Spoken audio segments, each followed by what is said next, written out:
Bonjour à toutes et à tous, bienvenue sur 100% Paddock. On se retrouve aujourd'hui avec une superbe table pour débriefer ce Grand Prix du Japon, une équipe 100% à bloc, même s'il me semble que certains d'entre vous se sont rendormis pendant ce Grand Prix. Il faut dire qu'il n'y avait pas trop d'action. Bonjour à tous ceux qui sont dans le chat également, n'hésitez pas à poser vos questions, on va y répondre. Et sans plus tarder, on va commencer avec un petit retour sur ce qui s'est passé avant le Grand Prix en guise d'amuse-bouche. Et c'est avec toi Fabio qu'on commence. Et ouais, moi je veux parler d'un événement qui s'est passé pendant la FP2. Alors il y a eu un crash assez violent, je pense qu'on l'a un peu tous vu, il a un peu tourné de partout, pardon. Je parle bien évidemment du crash de Jack Doohan au virage 1. Alors avant de parler un petit peu de l'histoire autour de ce crash, des raisons, etc., je vais sortir quelques statistiques quand même assez impressionnantes. Alors il se serait crashé, il aurait pris le mur à 297 km/h. Il aurait aussi subi une force de 25 G, c'est quand même assez énorme. Ça rappelle un petit peu, je sais pas pour vous, mais pour moi, le crash de Verstappen à Silverstone, il donne un petit peu la même image. Bien heureusement, il a rien eu du tout, il s'en sort très bien, il a pu continuer à rouler tout le reste du week-end. Mais il y a quand même une explication derrière ce crash et qui est quand même assez particulière. Alors selon le média Amus et plusieurs autres médias qui ont confirmé l'info après, Doohan aurait fait exprès de ne pas fermer son DRS à l'entrée du virage 1. Une info qui paraît assez folle, mais qui est pourtant vraie. L'Australien aurait apparemment remarqué sur le simulateur d'Alpine que passer le virage 1 avec le DRS, c'était possible. Et, et du coup, il est passé à fond, sauf qu'en réalité, ça passe pas. Tout n'est pas forcément comme dans le simulateur. Donc c'est quand même une grosse erreur de la part de Jack Doohan. Ça a fait perdre aussi beaucoup à l'écurie parce que les dégâts sont estimés à 1,5 million d'euros. Donc c'est quand même énorme. Cette action rajoute encore aussi plus de doutes sur sa poursuite chez Alpine parce qu'on sait déjà que son avenir est assez incertain chez l'écurie. Donc pas sûr qu'il resterait longtemps après ça, quoi. Et on en pense quoi, Lisa et Margot, de ce crash de Jack Doohan? C'est quand même très bizarre de vouloir passer avec le DRS ouvert et ça en dit long aussi sur l'état des simulateurs chez Alpine. Si on peut passer avec le simulateur avec le DRS ouvert. Ben, c'est compliqué parce qu'on peut comprendre que Douane, dans son inexpérience, il a vu que ça marchait au simulateur et donc il s'est dit oui, voilà, on va l'essayer sur la piste. Mais après, c'est aussi à Alpine de l'encadrer d'être à ses côtés quoi, pour lui montrer quand ça marche pas. Mais c'était très dangereux et on a vu aussi le résultat. Moi, je pense que pour un avenir, en étant sur la sellette comme ça, il peut pas se permettre de prendre des décisions en fait tout seul. Comme l'a dit Margot, avec son manque d'expérience, c'est des choses qu'on a rarement vues en F1, des pilotes comme ça jeunes qui prennent des décisions aussi bah, Hasardeuse et ouais. bizarres un petit peu, j'ai envie de dire. Donc ça confirme un petit peu le fait qu'il soit pas favori à rester dans ce baquet et c'est compréhensible. Et on attend de voir, mais j'ai vraiment peur pour lui que ça s'arrête très très rapidement. Ben, merci Lisa. Et qu'est-ce qui s'est passé niveau qualification, Victor? Alors dans la première séance de qualification, Lance Stroll qui a été vraiment absent durant cette séance, il a signé le dernier temps, est très loin du peloton. Il a 1 seconde 5 de Piastri, ça faisait assez longtemps qu'on n'avait pas vu un tel écart entre le premier et le dernier. On a ensuite Esteban Ocon qui a été éliminé, il a signé le 18e temps. Malheureusement le français il n'a pas trouvé de solution ce week-end avec la Haas. Et on a également Lawson, donc pour rappel, qui a pris le baquet de Tsunoda chez Red Bull, qui a réussi à passer en Q2 pour la première fois de la saison, pour 16 millième sur Nico Hülkenberg, donc plutôt une belle performance du Néo-Zélandais. Ensuite, en deuxième séance de qualification, il s'est qualifié 14e, juste devant Yuki Tsunoda. Donc voilà, c'est assez marrant de voir qu'il est devant son rival, Tsunoda. On a le français Pierre Gasly qui a lui échoué à la 11e place, à 39 millième d'Albon. C'est quand même assez dommage pour l'Alpine de Gasly. Et ensuite, on a l'autre français Isaac Hadjar qui, malgré des problèmes à l'intérieur de son baquet, a réussi à signer une belle performance et se hisser en Q3. Et dans cette troisième séance de qualification, c'est l'autre rookie, Oliver Biermann, qui a conclu un très beau samedi en positionnant sa Haas à la 10e position. Isaac Hadjar a continué sa superbe performance et il a signé le 7e temps juste devant son idole Lewis Hamilton. Les McLaren, grandes favorites ce week-end, ne se sont retrouvées que 2e et 3e, Norris devant Piastri. Et c'est donc Max Verstappen qui a créé la surprise en signant la pole position. J'y reviendrai tout à l'heure dans la Mastery. Ouais, on y reviendra. Donc des qualifications surprenantes pour les uns, décevantes pour les autres. Et on y reviendra, un tour énorme de Max Verstappen. On y reviendra longuement. Merci Fabio et Victor pour ce petit amuse-bouche avant de rentrer dans le vif du sujet. Tout de suite, c'est le débrief du Grand Prix. Jingle.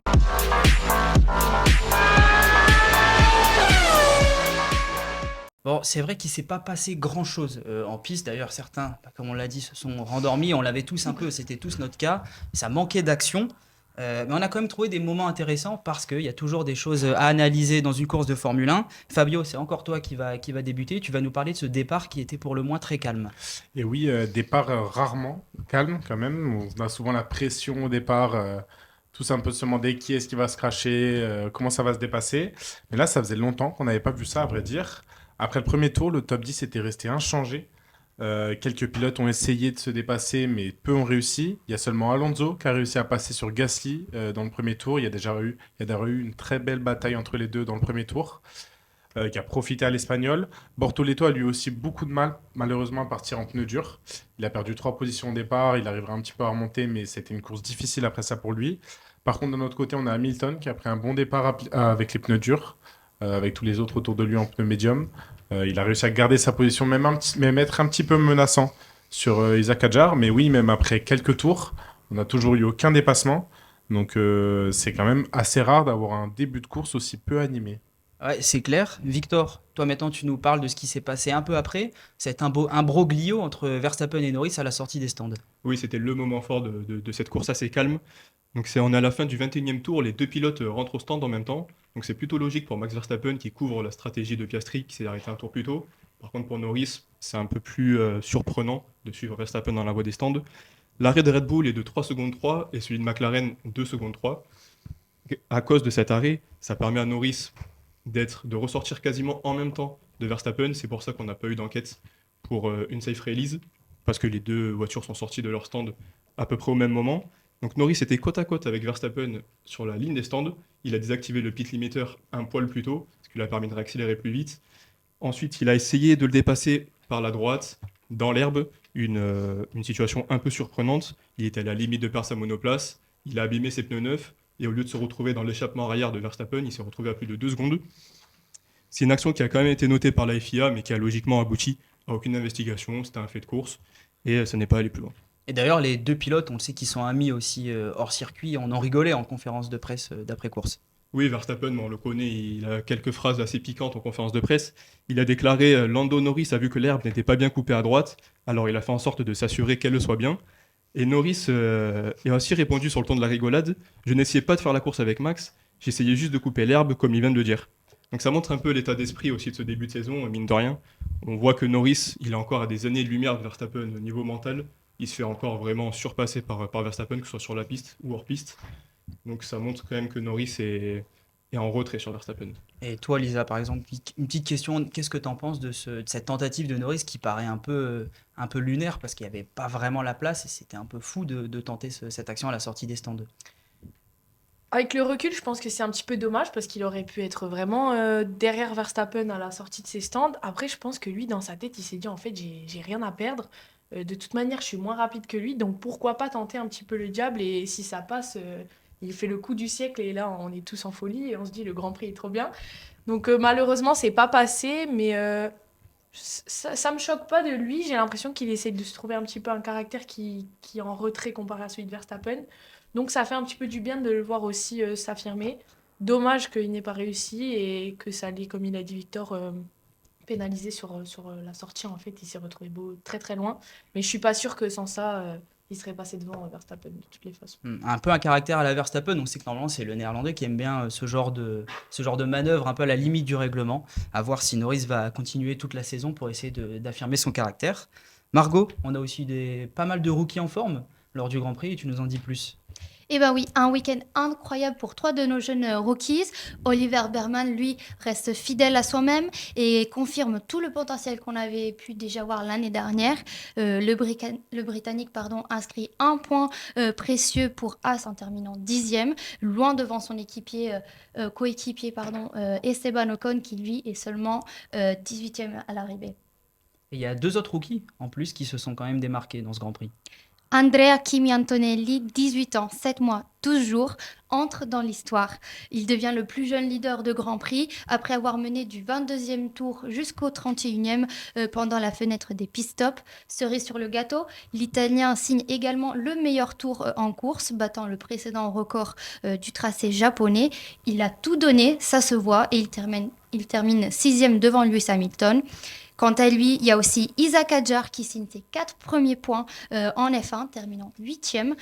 Lui-même l'a dit, tout était parfait. Maîtrise de bout en bout, sang-froid et combativité, malgré un week-end un peu compliqué, avec des soucis aussi à son siège et à sa ceinture. Il s'impose d'ailleurs comme le meilleur pilote Red Bull après Max Verstappen, et devant son ancien coéquipier, lui aussi dans la Red Bull, Tsunoda. Et une super performance d'Isaac Hadjar qui s'est très mérité ses premiers points. Et c'est aussi notre plus beau dépassement. Et oui, parce qu'au 30e tour, il tente et réussit un dépassement audacieux sur Carlos Sainz à l'extérieur au premier virage. Il garde le contrôle de sa monoplace malgré un DRS encore ouvert.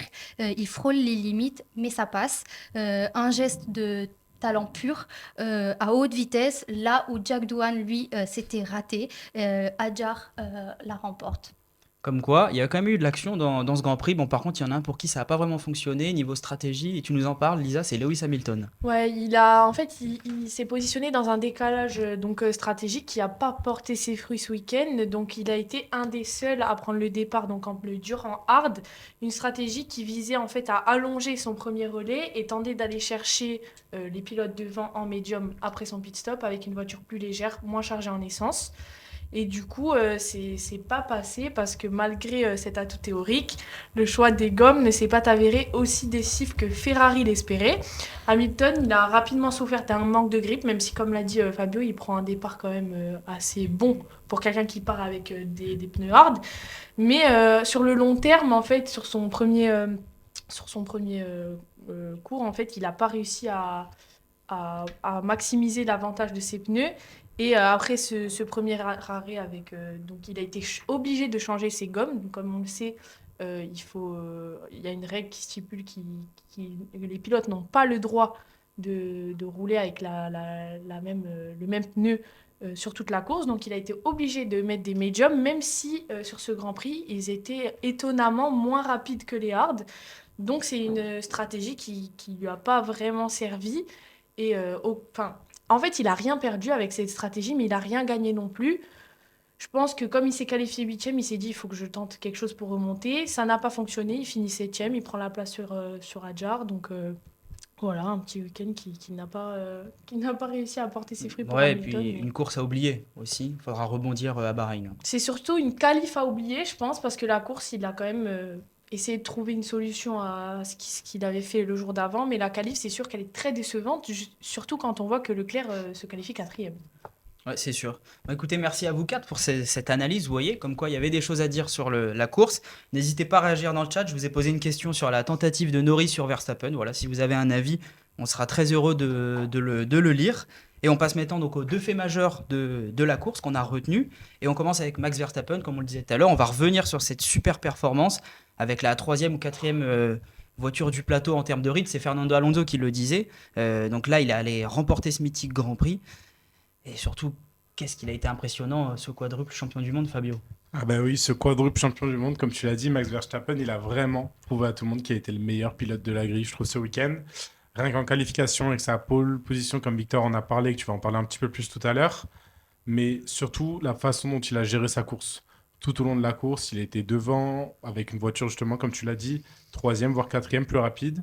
Il avait un meilleur rythme que les McLaren. Il a montré qu'il savait utiliser sa voiture jusqu'à sa limite, tout en ayant une bonne gestion de ses pneus, en fait. Mais il a eu un seul moment de show, comme on en a parlé un petit peu à la sortie des stands avec Norris. Mais le pilote britannique, après ça, il a eu aucun moyen de le rattraper. En fait, il était toujours à 2 secondes, 1 seconde 5, il revenait un petit peu. Mais il n'avait pas le rythme. On voit encore bien que le Néerlandais sait vraiment utiliser sa voiture à la perfection, quoi. Et d'ailleurs, les autres pilotes de la grille ont réagi sur cette super performance. Et oui, c'est Alonso qui s'est dit quand même assez impressionné ce week-end par Max Verstappen. Il dit que c'est un peu grâce à lui que le championnat est maintenu en vie. Parce que là, actuellement, il a un seul point de Lando Norris. Donc c'est assez exceptionnel. Et surtout qu'avec une voiture beaucoup moins performante que les autres, il arrive à faire des choses aussi exceptionnelles. Notamment en disant... Verstappen aussi, il ne s'est pas manqué de charrier McLaren sur ça. Parce qu'il a dit qu'avec cette voiture, personne ne l'aurait vu, il aurait tout dominé. On peut penser que c'est vrai ou non. Mais il le pense ardument en tout cas. Et il a aussi montré encore au niveau au niveau du pilotage, pardon, qu'il est au-dessus de tout le monde. Et que pour l'instant, un seul point de Lando Norris, on ne peut pas savoir qui va être champion malgré qu'il ait une voiture moins bonne que les Mm. McLaren. Donc ouais, c'est un peu impressionnant et surtout que bah ouais, Supermax, on voit qu'il est là pour gagner un autre titre. Il veut faire le 5 d'affilée comme a fait Schumacher. Il veut être le premier pilote à être aussi jeune, 5 fois champion du monde. Donc espérons pour lui que ça se passe comme ça et que les deux nous offrent en tout cas un beau spectacle pour le reste de la saison. Et on espère que ça restera propre sur la piste, comme toujours. A contrario pour McLaren, un résultat un peu mi-figue, mi-raisin. Pas vraiment satisfait, on n'a pas vraiment compris la stratégie de l'écurie britannique. Margot, tu nous en dis un peu plus là-dessus. Alors, si on regarde les chiffres, tout va bien chez McLaren, pardon. 2 podiums, la tête des 2 championnats est conservée. 1 point d'écart seulement sépare Norris et Max Verstappen. Mais voilà, ce dimanche, c'était une performance à 6 sur 10. Oui, la McLaren reste la voiture la plus performante de la grille et pourtant, elle a été battue par Max Verstappen sur la Red Bull qui est seulement 3e, 4e force de la grille. Et la raison pour les pilotes, c'est une qualification en demi-teinte. Voilà.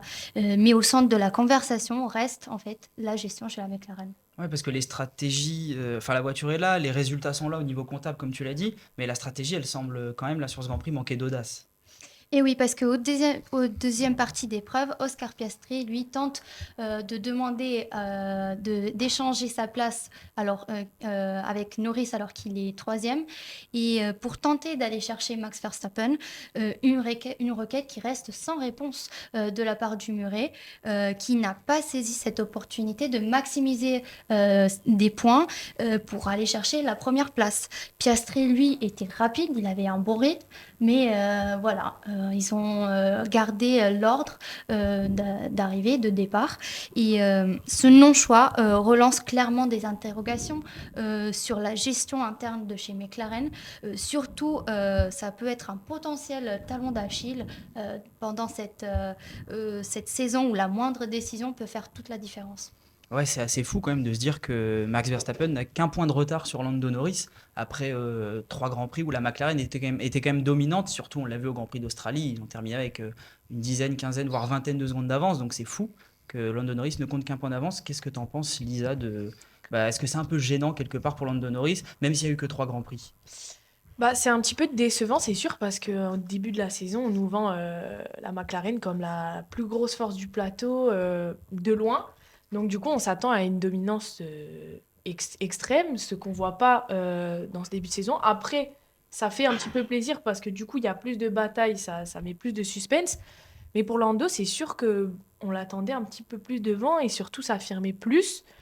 Donc c'est vrai que c'est compliqué. Après, sur la stratégie, moi, je pense plus que c'est sur les pit stops qu'ils ont pas assez misé dessus. En course, moi, personnellement, c'est vraiment personnel et je sais que Marius n'était pas trop d'accord avec ça, euh, d'échanger les positions des pilotes en course, ça ne me dérange pas parce que pour moi, si Piastri était vraiment beaucoup plus rapide, il passe Norris et il va faire sa course. Donc oui, la stratégie décevante, Norris décevant. Après, Piastri a pris l'ascendant sur lui en Australie.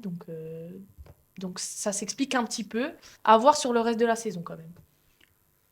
Bah, écoutez, merci pour toute cette analyse avec ces 2 faits majeurs. Maintenant, on va passer dans une autre rubrique. On va passer au bonus-malus. Allez, jingle.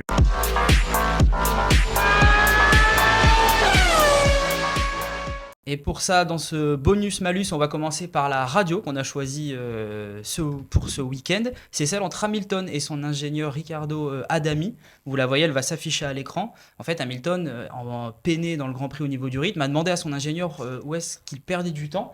Et son ingénieur lui a répondu en citant en fait, les nombres et les numéros de virage dans lesquels il perdait du temps. Sauf qu'Hamilton, lui, ce qu'il voulait savoir, c'était en plus du numéro de virage, il voulait savoir le temps perdu pour essayer de rectifier ça.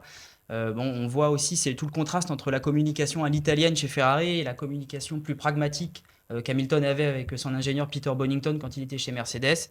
C'est aussi un problème culturel. Ça fait encore une radio un peu marrante pour Ferrari. On a l'impression qu'elle s'enchaîne un peu tous les Grands Prix. On remarque, ça nous donne un peu de spectacle. Mais voilà, il faudra que l'un comme l'autre fasse un pas vers l'autre pour affiner ces échanges à la radio. Ensuite, on va passer à la Maestria ce week-end. On va revenir sur l'inévitable Max Verstappen, mais plus précisément, Victor, sur son tour de qualification samedi. Ouais, on le fait très rarement de revenir vraiment sur un tour qualification. Mais là, celui-là, il avait le mérite voilà, de se pencher dessus. Max Verstappen, il a été absent tout le week-end. La Q3, c'est la seule session qu'il termine en tête. Il ne prend aucun record de secteur lors de ce tour. Norris a pris le record du premier, Piastri le deuxième et le troisième, ce qui accentue ce sentiment de surprise qu'on a vu donc chez nous spectateurs, chez les commentateurs et même chez les ingénieurs et les mécaniciens de chez Red Bull qui s'y attendaient pas du tout. Je ne sais pas si vous avez vu les vidéos, les deux, avec le tour des deux voitures, un peu en mode fantôme, un peu une simulation. On voit dans le premier secteur, la McLaren est vraiment très performante dans les virages rapides. Elle accroche très bien dans les virages, dans les S de Suzuka. La Red Bull est plus en retrait. Par contre, Verstappen, notamment dans le deuxième secteur, c'est là qui reprend du temps sur la McLaren, c'est dans les grosses zones de freinage. Par contre, à la réaccélération, il fait face à la très bonne motricité de la McLaren. La McLaren est meilleure dans les virages rapides et dans les réaccélérations. Et en arrivant dans le 130R, donc ce virage très rapide à gauche qui débute le troisième secteur, là, Verstappen, il fait un dernier secteur d'anthologie, il fait un dernier enchaînement très rapide. Il se place devant la McLaren virtuellement. On voit que sur la ligne, Norris à la réaccélération arrive à le rattraper, mais la ligne est assez tôt au circuit du Japon. Il termine quelques millièmes devant Norris. Donc c'est vraiment un tour magnifique de la part du Néerlandais. Il établit également le record du tour du circuit qui était détenu par Sébastien Vettel en 2019. Et c'est sa première pole position depuis 16 Grands Prix, assez surprenamment, qu'il avait décroché en Autriche l'année dernière. Et c'est sa 4e pole consécutive à Suzuka. C'est un circuit qu'il aime beaucoup. Et les autres pilotes ont loué la pole de Verstappen. Je vais reciter Alonso, qui a été très élogieux envers Verstappen ce week-end, qui a dit qu'il n'y a que lui pour faire ça. Donc voilà, comme tu l'as dit, c'est le meilleur pilote de la grille cette saison. Voilà, tout le monde l'a compris sur la grille. C'est un tour qui peut rentrer dans l'histoire moderne du sport.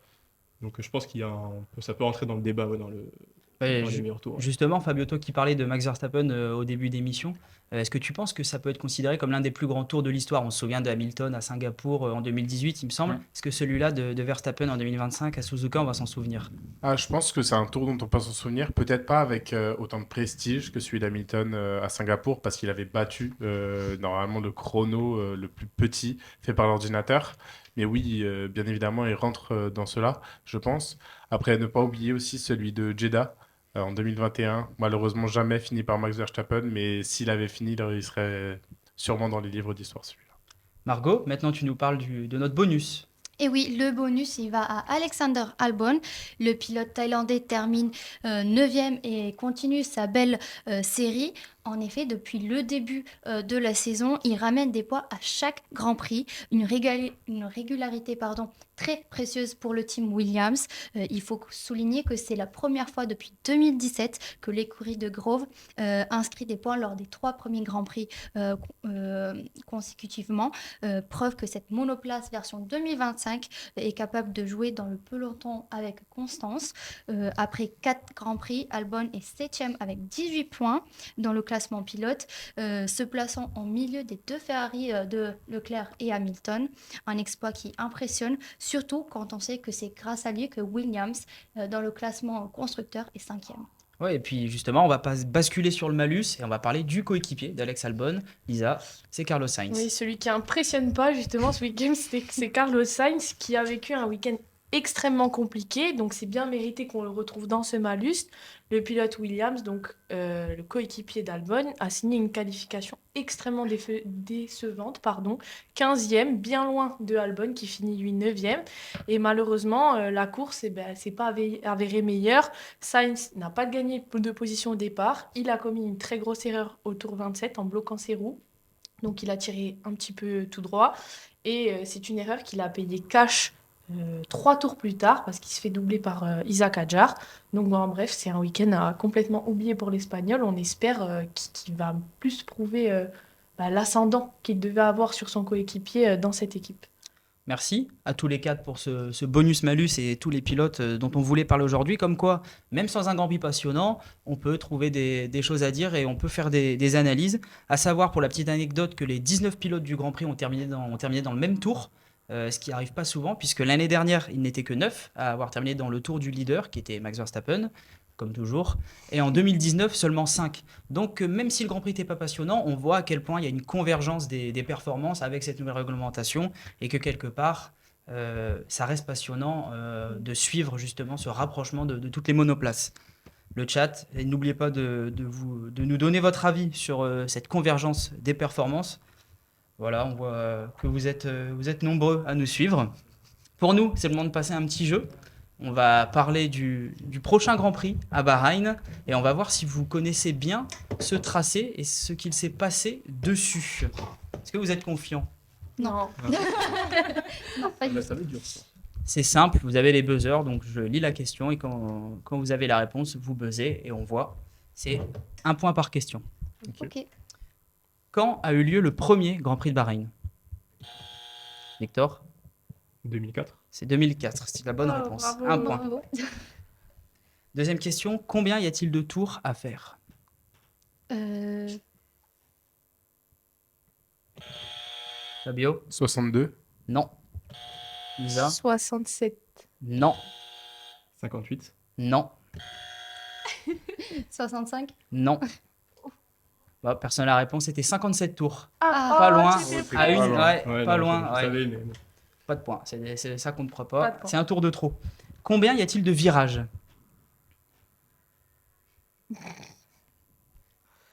En tout Ça cas, compte dans les têtes. on est bavard. Ah, c'est technique tout ça. Victor? 15. Il y a 15 virages. Ça Oh, fait 2 oui. points. Le break est fait. Attention, qui détient le record du nombre de victoires sur le circuit? Victor? Hamilton. Ouais, avec 5 victoires. 3 points. Il va falloir se réveiller autour de la table. hein. J'allais appuyer. hein. Attention, là, ça va être pas dur. Qui possède le record du tour en course et en quelle année? Un indice, c'est dur, c'est pas évident. Et c'était au début. C'est pas Leclerc avec Non. la Ferrari. Au début. On parle Ah. du tour en course. hein. En Ah. 2000, au début, quoi. C'était au tout début. Je vous donne un petit indice. C'était dans les 2 premières années. Ouais, 2005, je crois, mais alors le nom. 2005, t'as la date.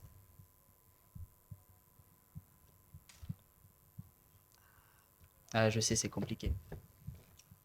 J'ai peur de dire une La, bêtise. la logique dira. Enfin, je dirais Alonso, Ouais, mais t'as moi dit un peu aussi. difficile. Non. donc, Ouais, c'est ce que j'allais dire. La logique dirait Oui, de dire oui. ça, mais Mais bon. non, c'est Pedro de la Rosa Ok. qui détient Genre, le meilleur tour en course en 2005. Bon, pas de points parce que t'avais pas les Non. deux Un réponses. demi-point, demi, ouais. un Mais ça demi-point. reste un demi-point. Allez, Allez, 3,5, on va allez. te l'accorder.